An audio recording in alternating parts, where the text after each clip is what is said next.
আজকের ক্লাসে আমরা ডেস্কটপ উইন্ডোজের মধ্যে এই যে ডিফল্ট সিস্টেম ফাইলগুলি থাকে আমাদের বা ফোল্ডারগুলি থাকে এগুলিকে কীভাবে ডিসপ্লের মধ্যে নিয়ে আসবো সেগুলি দেখব। সেজন্য প্রথমে আমরা আমাদের ডিসপ্লে ফাঁকা জায়গার উপর রাইট ক্লিক করব, দেন চলে যাব পার্সোনালাইজ অপশানে। পার্সোনালাইজ অপশানে ক্লিক করার পর আমরা চলে যাব থিমস অপশানে।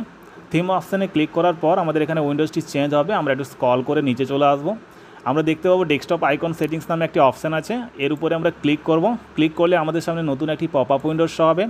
আমাদের ডেস্কটপের মধ্যে যে সমস্ত ফাইলগুলি আছে সেগুলি আমাদের এখানে চেক করা আছে। আমরা চাইলে এগুলিকে আনচেক করে নেওয়ার পর আমরা যদি অ্যাপ্লাই করি তাহলে দেখতে পাবো ডেস্কটপ উইন্ডোজ থেকে সেই সমস্ত ফাইলগুলি হাইড হয়ে গেছে।